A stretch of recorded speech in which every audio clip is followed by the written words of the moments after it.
Ẹ káàárọ̀, ẹ káàsán, ẹ káalẹ́, ẹ jọ̀ọ́ ẹ má gbé kúrò ńbẹ̀. Mi ò gbà yín lákòókò rárá. Orúkọ mi ò yàtọ̀.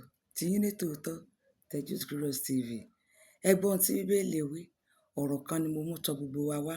Bíbélì sọ wípé kì í ṣe gbogbo ẹni tí ń pè mí ní Olúwa, Olúwa ni yóò wọ ìjọba ọ̀run, bí kò ṣe ẹni tí ń ṣe ìfẹ́ sí bàbá mi tí ń bẹ ní ọ̀run.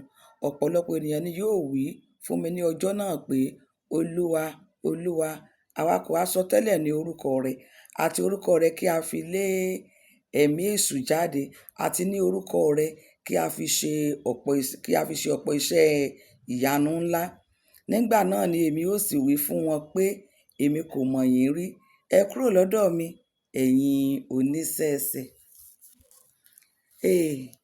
Ẹ̀yin ènìyàn, gbogbo ohun tí à ń rí, gbogbo ohun tí a sì ń gbọ́, pàápàá gbogbo ohun tó ń lọ lórí afẹ́fẹ́ lọ́wọ́lọ́wọ́, mi ò fẹ́ kó dààmú ọpọlọ ẹnikẹ́ni. Mi ì fẹ́ ká rí nǹkan yẹn bí àjòjì. Mi ì fẹ́ ká rí nǹkan yẹn gẹ́gẹ́ bí àjòjì. Àsọtẹ́lẹ̀ ti wà láti ìbẹ̀rẹ̀, láti láéláé wá. Òun ni mo kà yẹn nínú ìwé Matthew 7:21-23. Ó ní kì í ṣe gbogbo àwọn tó ń pè mí ní Olúwa, Olúwa, Jésù, Jésù. Kì í ṣe gbogbo àwọn tó ń ṣiṣẹ́ ìyanu, àwọn tó ń ṣiṣẹ́ àmì ńlá, kì í ṣe gbogbo àwọn tó ń sọ̀rọ̀ tí iná yọ lẹ́nu wọn, kì í ṣe gbogbo àwọn ìlú mọ̀ọ́ká wòlíì, kì í ṣe gbogbo àwọn ajínrere tàbí èyíkéyìí orúkọ tí wọ́n pe ara wọn, tí wọ́n ń ṣiṣẹ́ ńláńlá, tí wọ́n ń gbàdúrà rìgìdìrìgìdì, kì í ṣe gbogbo wọn torí pé wọ́n ti ń pe Olúwa, Olúwa. Bíbélì wípé kì í ṣe gbogbo wọn ni ó wọ ìjọba Ọlọ́run, bí kò sí àwọn tó ń ṣèfẹ́ Ọlọ́run. Ó ní ọ̀pọ̀ yóò sì sọ fún ní ọjọ́ náà wípé, Olúwa, ṣe bórúkọ rẹ ni mo sọ tẹ́lẹ̀ lórúkọ rẹ. Orúkọ rẹ ni mo lé ẹ̀mí èṣù jáde. Orúkọ rẹ ni mo lé ọ̀pọ̀lọpọ̀ àwọn ẹ̀mí àìmọ́ ni mo bá wọn wí. Orúkọ rẹ ni mo ṣe ọ̀pọ̀lọpọ̀ àwọn iṣẹ́ ìyanu tí mo ti ṣe. Ó ní èmi ó sọ fún wọn lọ́jọ́ náà wípé, ẹ kúrò lọ́dọ̀ mi ẹ̀yin oníṣẹ́ ẹ̀ṣẹ̀, èmi kò mọ̀ yín rí. Àwọn oníṣẹ́ ẹ̀ṣẹ̀ pé èmi kò mọ̀ yín rí. Ṣé ẹ ti rí? Ẹ má jẹ́ kí gbogbo nǹkan tí ó da orí afẹ́fẹ́ rú ń sìn báyìí kó dàbí nǹkan àjòjì, bí nǹkan tí a gbọ́ rí, bí nǹkan tá a rí rí, bí nǹkan tí ó lè mú wa ṣìnà kúrò nínú ìgbàgbọ́, bí nǹkan tí ó lè mú kí a gbà wípé ká máa tún rò wípé kò sí Ọlọ́run mọ́.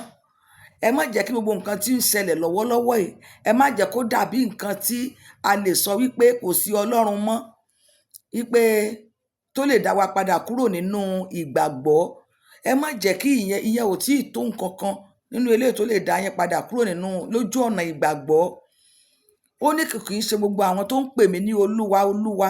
Ó ní kì í ṣe gbogbo wọn ni ó wọ ìjọba ọ̀run, bí kò ṣe ìfẹ́ ti bàbá mi.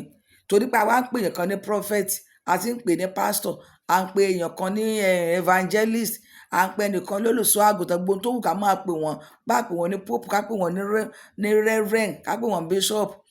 Àwọn orúkọ yẹn kọ́ ni yóò dé ìjọba ọ̀run. Èèyàn lè má ní orúkọ kankan kó jẹ́ pé arákùnrin lásán ni, kó jẹ́ pé arábìnrin lásán ni, kó dẹ̀ máa sin Ọlọ́run rẹ̀ ní mímọ́ àyà, kó jẹ́ pé àwọn gan ẹni yẹn ló máa dé ìjọba ọ̀run.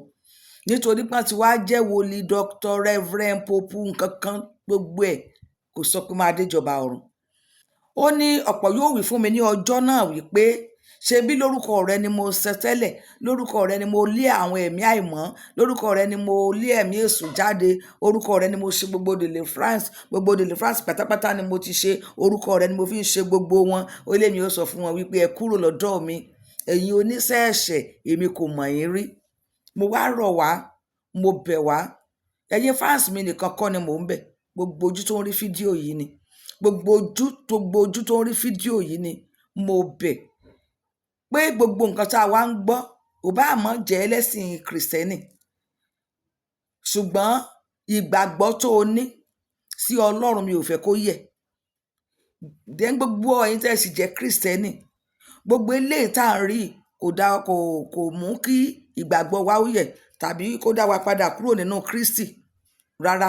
tí irú tá à ń rí ìbáwo fi ń dá wa padà lójú ọ̀nà ìgbàgbọ́, a jẹ́ pé ìgbàgbọ́ wa gan a jẹ́ pé kò tó nǹkan, a jẹ́ pé ìgbàgbọ́ tiwa gan kò tó nǹkan. Ọlọ́run yóò ràn wá lọ́wọ́, yóò dára fún gbogbo wa. Àìmọye àìmọye ní tá a ti gbọ́ tẹ́lẹ̀ ni, ogun àwítẹ́lẹ̀ tá a ti gbọ́ tẹ́lẹ̀, tá a ti kà nínú Bíbélì, tí a ti gbọ́ nínú wàásù, a ti gbọ́ káàkiri, a ti kà á, a ti gbọ́.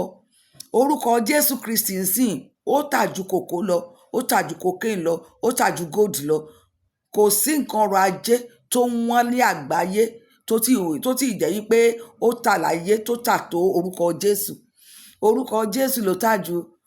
Ìdí náà rèé tí wọ́n fi sá sí abẹ́ ẹ̀ láti fi máa ṣiṣẹ́ ibi.